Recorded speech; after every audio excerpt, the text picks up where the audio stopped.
बिस्मिल्लाहिर्रहमानिर्रहीम। Welcome to my YouTube channel. आज जो टॉपिक हम लर्न करेंगे that is job analysis.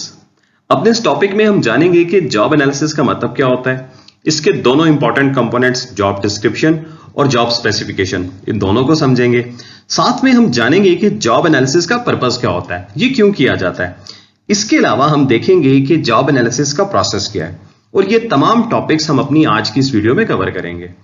Video शुरू करने से पहले मैं आपसे गुजारिश करूंगा, अगर आप हमारे इस चैनल पर नए हैं तो please do subscribe our channel and don't forget to press the bell icon, ताकि आप हमारी हर आने वाली नई वीडियो को देख सकें। आइए अब हम सीखते हैं जॉब एनालिसिस के बारे में। सबसे पहले हम जानते हैं कि जॉब एनालिसिस का मतलब क्या होता है। अगर आप गौर करें तो जॉब एनालिसिस दो लफ्जों का मजमूआ है। First is job and second is analysis. तो हम वन बाय वन दोनों वर्ड्स को हम समझते हैं, इनका क्या मतलब है। What is job? Job is a position where certain duties, responsibilities are performed to achieve organization goals। मतलब कि जॉब जो है वो एक पोजीशन का नाम है जिस पर रहते हुए, जिस पर काम करते हुए आपको डिफरेंट जो है वो ड्यूटीज, रिस्पॉन्सिबिलिटीज परफॉर्म करनी होती हैं। और ये आप क्यों परफॉर्म करते हैं? ताकि आप अपनी ऑर्गेनाइजेशन के गोल को अचीव कर लें। एक्चुअल में होता क्या है, देखिए हर ऑर्गेनाइजेशन अपना एक गोल बनाती है और उस गोल को अचीव करने के लिए उसको बहुत सारे काम करने पड़ते हैं। वो काम हो सकते हैं HR relevant, marketing relevant, finance से रेलिवेंट। और जब कोई ऑर्गेनाइजेशन बहुत सारे कामों को वो डिवाइड कर देती है इनटू सम स्पेसिफिक टास्क, मिसाल के तौर पर डायरेक्टर पे रहते हुए डिफरेंट ड्यूटीज और रिस्पॉन्सिबिलिटी होगी, डिफरेंट टास्क परफॉर्म करने हैं। मैनेजर की पोजीशन पे रहते हुए डिफरेंट ड्यूटीज और रिस्पॉन्सिबिलिटीज परफॉर्म करनी है। इसी तरह असिस्टेंट मैनेजर की पोजीशन के ऊपर डिफरेंट ड्यूटीज और रिस्पॉन्सिबिलिटीज हैं। कोई नॉन मैनेजरियल स्टाफ है तो उसकी डिफरेंट ड्यूटीज और रिस्पॉन्सिबिलिटीज होंगी।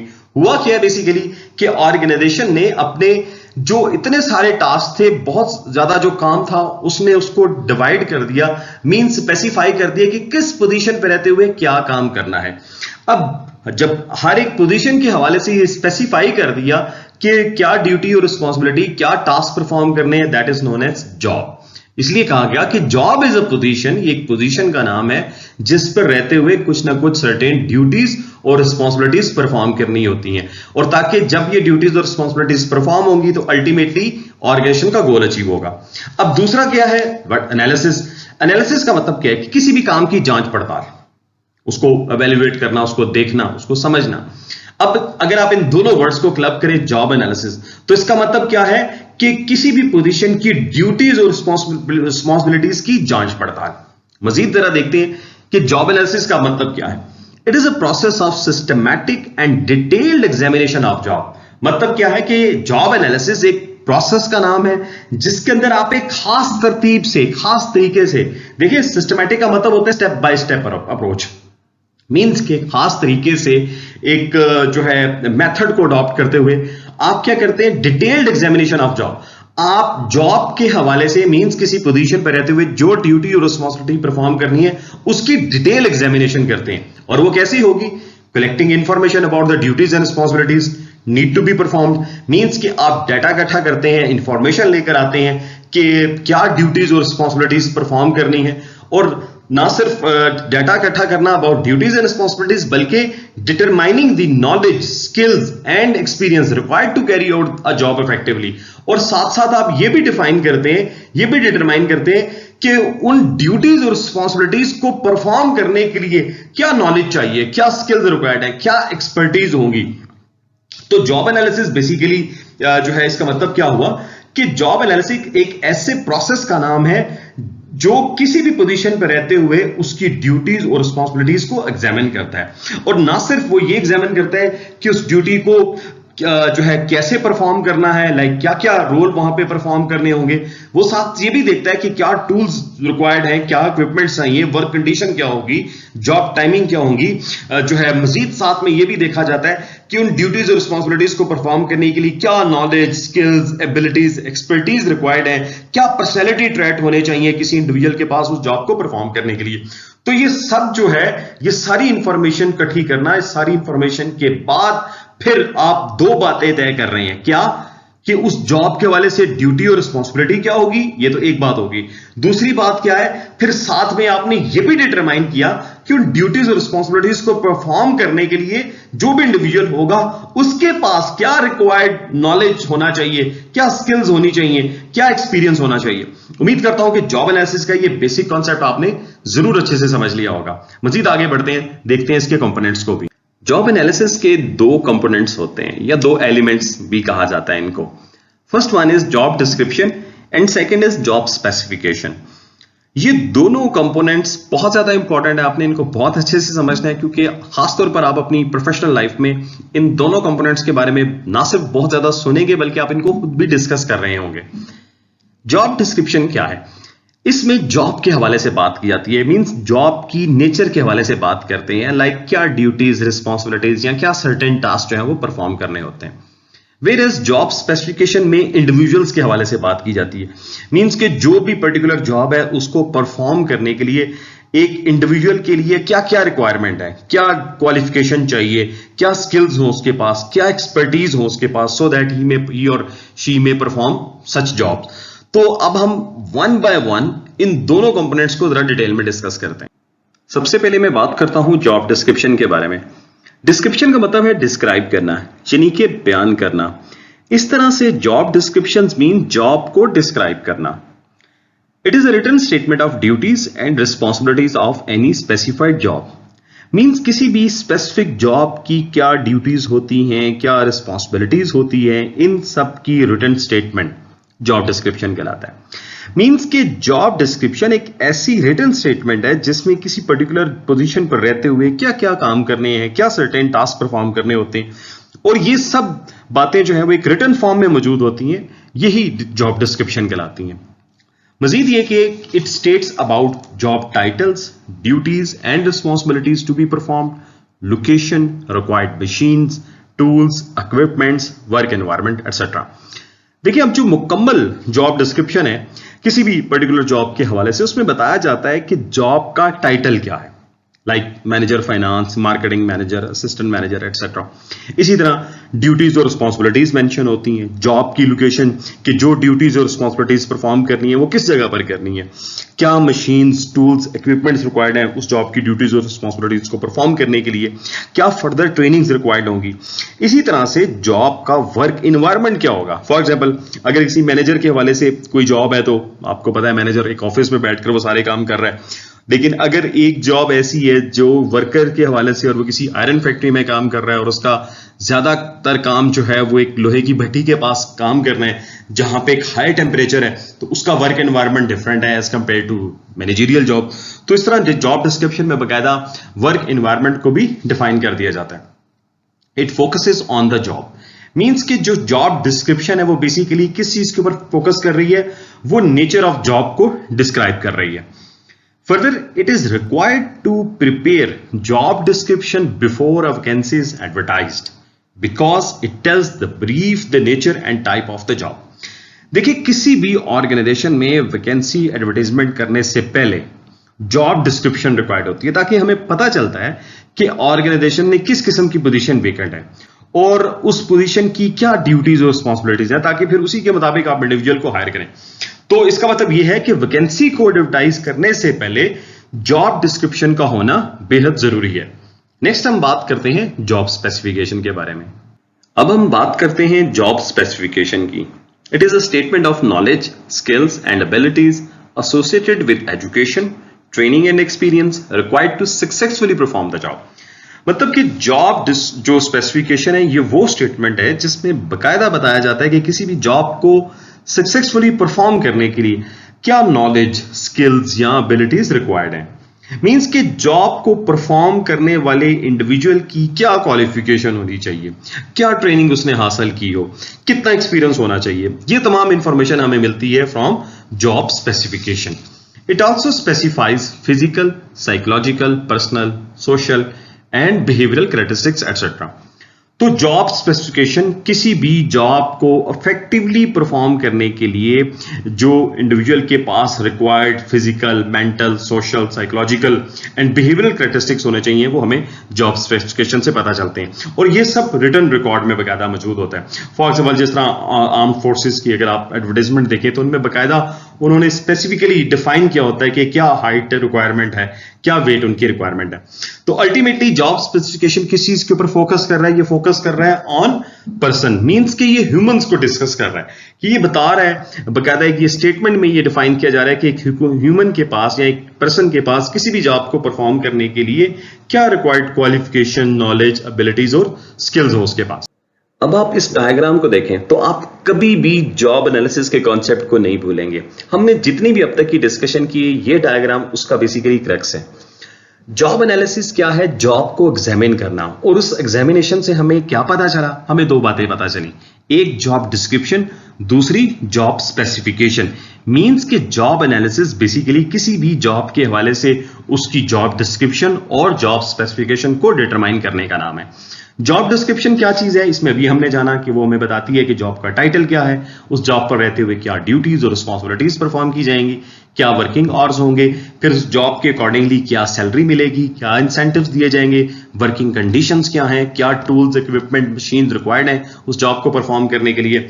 On the other side job specifications हमें बताती है about the person, about the individuals, like उसकी क्वालिफिकेशन क्या होगी, क्या क्वालिटीज रिक्वायर्ड हैं, कितना एक्सपीरियंस होना चाहिए, कौन कौन सी स्किल्स हो उसके पास, और इसी तरह से कौन से पर्सनैलिटी कैरेक्टरिस्टिक्स होने चाहिए उस इंडिविजुअल्स के पास टू परफॉर्म द जॉब।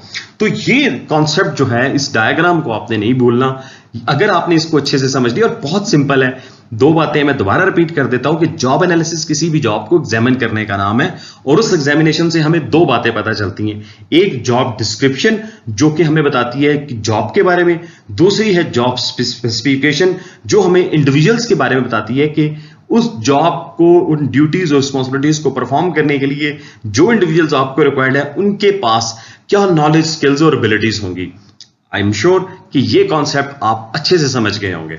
मजीद आगे बढ़ते हैं और हम देखते हैं कि जॉब एनालिसिस का पर्पस क्या है, और साथ साथ हम समझते हैं कि जॉब डिस्क्रिप्शन का क्या पर्पस है और जॉब स्पेसिफिकेशन हम क्यों करते हैं। आइए लर्न करते हैं। अब हम बात करते हैं पर्पस ऑफ जॉब एनालिसिस की। First point is work simplification.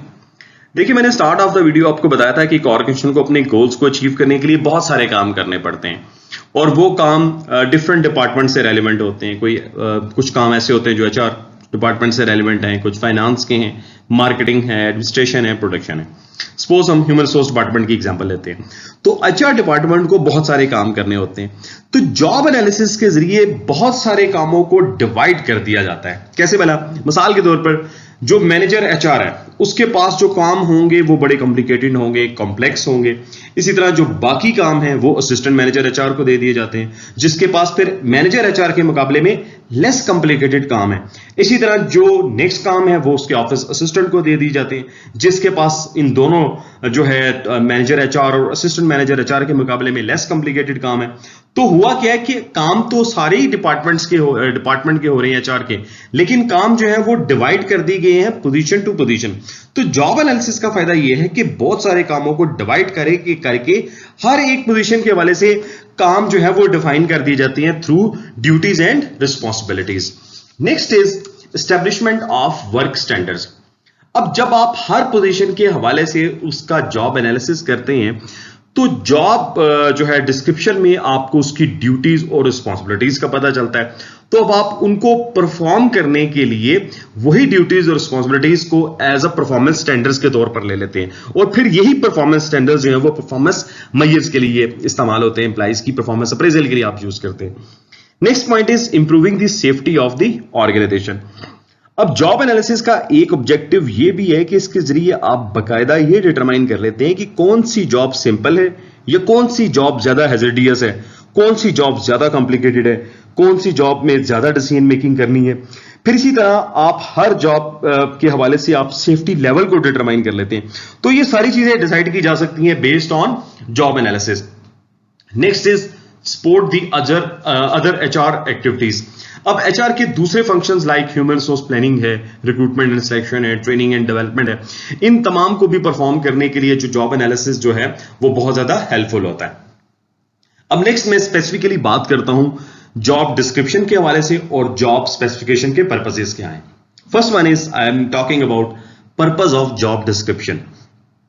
Means के क्या जरूरत है जॉब डिस्क्रिप्शन की, क्या मकसद है इसका, क्या फायदा हासिल होगा, कि जॉब डिस्क्रिप्शन को जो है वो क्यों किया जाता है, क्यों जरूरी है। तो सबसे पहला पॉइंट है grading and classification of job. मतलब कि जॉब का कितना डिफिकल्टी लेवल है ताकि उसकी क्लासिफिकेशन की जा सके, क्योंकि मैंने भी आपको बताया कि सारी जॉब्स तो एक जैसी नहीं होती। तो जॉब डिस्क्रिप्शन के जरिए हर एक जॉब को अलग अलग ग्रेड दे दिया जाता है, फिर ग्रेड के हिसाब से सैलरी दी जाती है। तो इसलिए हम जॉब डिस्क्रिप्शन बनाते हैं ताकि हमें पता चल सके कि कौन सी जॉब कैसी है और उसको जो है किस ग्रेड पर रखना है या उसको क्या पे स्केल जो है वो एलोकेट करना है।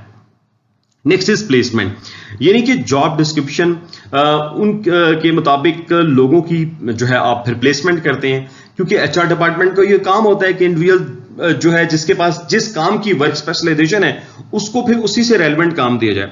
तो जॉब डिस्क्रिप्शन से हमें काम की नेचर के हवाले से पता चल जाता है ताकि हम राइट पर्सन को राइट जॉब पर प्लेस करें। Next is promotion and transfer. अब यानी कि अगर किसी को प्रमोट करना है तो सबसे पहले उसकी उस जॉब की जॉब डिस्क्रिप्शन को देखा जाता है कि क्या जिस शख्स को आप प्रमोट कर रहे हैं वो इन जेडीज को परफॉर्म भी कर लेगा। फिर इसी तरह ट्रांसफर करते वक्त उस पर्टिकुलर जॉब की पोजीशन जो है उसकी जॉब डिस्क्रिप्शंस को देखा जाता है।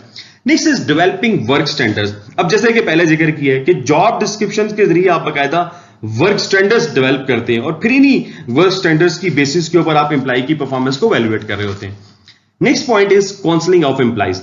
अब देखिए एम्प्लॉइज की काउंसलिंग के लिए भी जॉब डिस्क्रिप्शन की जरूरत पड़ती है। कैसे भला? बिलफर्ज के अगर कोई एम्प्लॉय ठीक तरीके से काम नहीं कर रहा तो फिर आप उसको उसकी जॉब के हवाले से समझाते हैं कि उसको उसने कैसे ठीक तरीके से परफॉर्म करना है, क्या क्या मजीद उसको इंप्रूवमेंट की जरूरत है। तो सच लाइक काउंसलिंग जो है आप उस एम्प्लॉय की कर सकते हैं और आप ज्यादा बेहतर कर सकते हैं जब आपको उसकी नेचर ऑफ जॉब के बारे में पता होगा। Next is purpose of job specifications. Means कि हम जॉब स्पेसिफिकेशन क्यों करते हैं, जॉब स्पेसिफिकेशन को क्यों बनाया जाता है। सबसे पहले है पर्सनल प्लानिंग।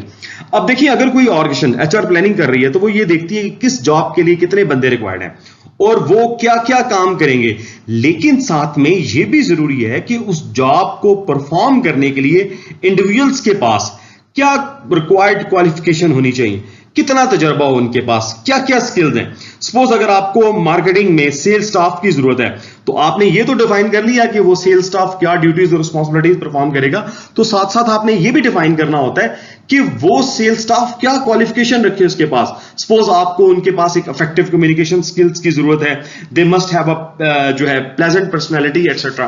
तो ये चीजें हमें कहां से पता चलती हैं? थ्रू जॉब स्पेसिफिकेशंस के जरिए। Next is recruitment, hiring. बहुत इंपॉर्टेंट ऑब्जेक्टिव है क्योंकि हायरिंग करते हुए आप इंडिविजुअल्स को देखते हैं, आप देखते हैं कि क्या वो रिक्वायर्ड क्वालिफिकेशन स्किल्स हैं उनके पास जो हमारी जॉब को इफेक्टिवली परफॉर्म कर सकती हैं। इसी तरह आपको बेसिकली जॉब स्पेसिफिकेशन से एक बेंचमार्क मिल जाता है, एक स्टैंडर्ड मिल जाता है जिसको फॉलो करते हुए आप जो है वो राइट पर्सन को आइडेंटिफाई करते हैं। Next is training and development. अब देखिए जॉब स्पेसिफिकेशंस के जरिए आपको पता चल जाता है कि जो बंदा आपने अपनी ऑडिशन में इंडक्ट किया है उसके पास कितना नॉलेज है, क्या क्या स्किल्स हैं आपके उसके पास। फिर इसी तरह से आप फ्यूचर में डिसाइड कर लेते हैं कि फर्दर उसको किन एरियाज में उसको ट्रेनिंग की जरूरत है, किस तरह हमने उसको आगे फर्दर डेवलप करना है। Next is employees discipline. मतलब कि एम्प्लॉइज को वर्क डिसिप्लिन में रखने के लिए जरूरी है जॉब डिस्क्रिप्शन जो है उसकी जॉब स्पेसिफिकेशन। फॉर एग्जाम्पल आप एक बंदा हायर करते हैं जो कि एमबीए क्वालिफाइड है लेकिन काम वो कर रहा है वो मैट्रिक फेल वाले कर रहे हैं, तो फिर आप उस बंदे को बताते हैं कि भाईजान हमने जो आपको हायर किया था उसमें आपके लिए जो जॉब स्पेसिफिकेशन थी वो दिस ये थी, लेकिन आप हमें उस तरह की आउटपुट नहीं दे रहे हैं। तो आप उसको फिर बताते हैं कि भाई हमें आपसे ये रिक्वायर्ड जो है क्वालिफिकेशन के मुताबिक ये स्किल्स हमें आपसे रिक्वायर्ड है, ये हमें आपकी एक्सपर्टीज है ताकि आप अपनी जॉब को इफेक्टिवली परफॉर्म कर सकें। So this is all about purpose of job analysis and purpose of job description and job specification. उम्मीद करता हूं आपको ये भी अच्छे से समझ आई होगी। अब नेक्स्ट हम समझते हैं कि जॉब एनालिसिस का प्रोसेस क्या है, आइए वो भी देखते हैं। लास्टली अब हम बात करते हैं प्रोसेस ऑफ जॉब एनालिसिस की। हमने start of the video job analysis की डेफिनेशन में पढ़ा कि job analysis is the process of systematic and detail examination of job. अब हम इस प्रोसेस को भी समझ लेते हैं। First step is organisation analysis. The first step in the job analysis process is to determine its purpose. This will help determine what kind of data to collect and how to collect it. देखिए, हम जब भी कोई भी काम करते हैं तो उसका कोई ना कोई पर्पस जरूर होता है। तो इस तरह सबसे पहला काम ये है कि जॉब एनालिसिस के पर्पस को आइडेंटिफाई किया जाए कि हम जॉब एनालिसिस क्यों करना चाहते हैं। तो माय डियर, इसका जवाब ये है कि हम जॉब एनालिसिस के लिए कुछ सवालों के जवाब जानना चाहते हैं। वो सवाल लाइक कि किसी भी पोजीशन की क्या ड्यूटीज और रिस्पॉन्सिबिलिटीज होंगी जो परफॉर्म की जाएंगी उस पोजीशन पर रहते हुए। उन ड्यूटीज और रिस्पॉन्सिबिलिटीज को परफॉर्म करने के लिए क्या मेंटल फिजिकल रिक्वायरमेंट होंगी फ्रॉम द इंडिविजुअल। उस जॉब को कब परफॉर्म करना है, कहां परफॉर्म करना है, क्या क्या मजीद रिक्वायरमेंट होंगी लाइक टूल्स, मशीन, इक्विपमेंट्स उस जॉब को परफॉर्म करने के लिए। मुख्तसर बात यह है कि इन तमाम सवालों के जवाब ढूंढने के लिए हम जॉब एनालिसिस करते हैं। फिर इन्हीं पर्पस के मुताबिक हम ये डिटरमाइन करते हैं कि हमें किस किस्म का डाटा चाहिए, क्या हमें प्राइमरी डाटा चाहिए या हमें सेकेंडरी डाटा चाहिए। फिर जो भी डाटा है उसको आपने फिर कैसे कलेक्ट करना है। Next is select representative positions. It will be time consuming and costly to analyze all jobs in an organization. So, it is essential to select a representative sample of job for the detailed job analysis. अब देखें for example कि अगर किसी organisation में कोई almost 40 या आप ये कह लीजिए सिंपल कह लेते हैं कि 30 जॉब्स जो हैं उनका जॉब एनालिसिस करना है। अब ऐसा नहीं है कि हर एक जॉब का एनालिसिस करना शुरू कर दें, इस तरह तो बहुत ज्यादा जो है वो खर्चा कॉस्ट आएगी, उसकी बहुत ज्यादा वक्त लग सकता है। तो फिर आप क्या करते हैं, आप फिर एक सैंपल सिलेक्शन कर लेते हैं। वो सैंपल सिलेक्शन कैसे भला, सपोज जिस तरह मैंने आपसे कहा कि 30 पोजीशंस वेकेंट है, हम ये अज्यूम कर लेते हैं कि एक ऑप्शन में 6 डिपार्टमेंट्स हैं और हर डिपार्टमेंट्स में 5 पोजीशन है जिनका आपने एनालिसिस करना है। तो 5 by 6 दैट इज 30। अब हम 30 जॉब्स को तो नहीं करेंगे, हम क्या करते हैं कि हम हर एक डिपार्टमेंट से एक एक जॉब को एज अ सैंपल ले लेते हैं ताकि जो है एक तो वो हमारे लिए कॉस्ट इफेक्टिव रहेंगी। तो इस तरह हर एक डिपार्टमेंट के हवाले से हमने एक एक जॉब्स ली तो 6 डिपार्टमेंट के मुताबिक 6 जॉब हो गई। तो अभी जो हम 30 जॉब्स की जो रिक्वायरमेंट थी एनालिसिस करने की, तो 30 के ऊपर तो मैंने जिस तरह आपको कहा कि टाइम कंज्यूमिंग भी है, वो कॉस्टली भी है। तो अब आप 30 की बजाय अब आप कितने डिपार्टमेंट्स को एनालाइज कर रहे हैं, कितनी जॉब्स को, 6 डिपार्टमेंट्स को। तो वो ऑप्शन के लिए जो है वो लेस टाइम कंज्यूमिंग भी है और वो कॉस्ट इफेक्टिव भी है। तो इस तरह आप क्या करते हैं, आप बजाय के ओवरऑल जॉब्स को ऑर्गेनाइजेशंस की एनालाइज करने के लिए आप उनके कुछ ना कुछ सिलेक्टिव रिप्रेजेंटेटिव्स ले लेते हैं। Next is collect data.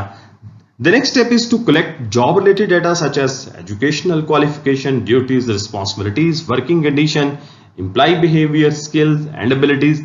Data is collected by using methods such as observation, interviews and questionnaire.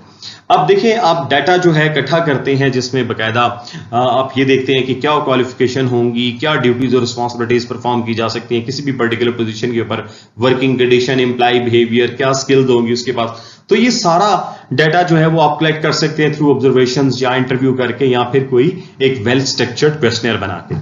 Next step is review collected data. Job analysis report is prepared by using the gathered data. मतलब कि आपने जितना भी data इकट्ठा कर लिया, अब उस डाटा के हवाले से आप अपनी एक रिपोर्ट बनाते हैं। आप उसमें देखते हैं कि कौन कौन सी जो सपोज अगर आपके पास डिफरेंट जॉब डिस्क्रिप्शंस आई हैं जो आपने डिफरेंट ऑर्गेनाइजेशन से लेट्स से कलेक्ट की, अब आप उन तमाम को एनालाइज करेंगे। आप देखेंगे कि इनमें से कौन सी ऐसी जॉब डिस्क्रिप्शंस हैं जो हमारी ऑर्गेनाइजेशन के लिए बड़ी फ्रूटफुल हैं या वो हमारी ऑर्गेनाइजेशन के लिए जो है वो बहुत ज्यादा सपोर्टिव होंगी और वो सक्सेसफुली हमारे गोल्स को अचीव कर लेती हैं। तो आप सारी अपनी डाटा को आप रिव्यू करते हैं। Afterwards, developing job description. The information collected is used to develop a written statement known as job description. Job description is a document that describes the responsibilities, working conditions, location, risk and tasks required for effective job performance. जिस तरह मैंने भी आपसे कहा कि वो जो data आपने इकट्ठा किया, अब आप उस डाटा में से अब आप अपनी जॉब डिस्क्रिप्शंस बनाएंगे। मींस अब आप उस पोजीशंस की ड्यूटीज और रिस्पॉन्सिबिलिटीज तय करते हैं, वो आप उनको तहरीर करते हैं। आप बकायदा उनकी वर्किंग कंडीशंस डिफाइन करते हैं, लोकेशन बताते हैं कि कहां वो जॉब परफॉर्म होनी है, कौन कौन से रिस्क उसमें इन्वॉल्व हो सकते हैं, टास्क क्या क्या परफॉर्म करने हैं to effectively done the job. Last step is developing job specification. The final step in the process is to develop job specification. Job specification and job descriptions are two tangible products of the job analysis process. Whereas job specification is a statement of personal traits, education, qualification, experience, background and skills needed to perform a job. Final step क्या है जनाब, आपने job description बना ली, अब उसके बाद बनाएंगे आप अपनी जॉब स्पेसिफिकेशन, जिसमें आप बकायदा डिफाइन करते हैं कि उन ड्यूटीज और रिस्पॉन्सिबिलिटीज को परफॉर्म करने के लिए जो इंडिविजुअल्स आपको रिक्वायर्ड है उनके पास क्या क्वालिफिकेशन, क्या नॉलेज, क्या स्किल्स, क्या एबिलिटीज होनी चाहिए। तो कहा यह किया जाता है कि जॉब एनालिसिस के बेसिकली दो टेंजिबल प्रोडक्ट्स हैं, दो आउटपुट आते हैं। Number one is called job description, second is job specification. Job description आपको बताता है उस पोजीशन की ड्यूटीज और रिस्पॉन्सिबिलिटीज, उसकी वर्किंग कंडीशन, उसकी other required tools, equipments, methods और उसकी work place. Whereas job specification आपको बताता है कि जो इंडिविजुअल आपको रिक्वायर्ड है to perform such duties and responsibilities, उनके पास क्या qualification, knowledge, skills, abilities required होंगी। मैं उम्मीद करता हूं कि आज आपने जॉब एनालिसिस के टॉपिक को बहुत डिटेल से समझा होगा। वीडियो अच्छी लगी हो तो हमारे चैनल को जरूर सब्सक्राइब कीजिएगा, कमेंट्स में जरूर बताइएगा क्योंकि आपका फीडबैक हमारे लिए एक मोटिवेशन है। अपना बहुत ज्यादा ख्याल रखिएगा, स्टे ब्लेस्ड।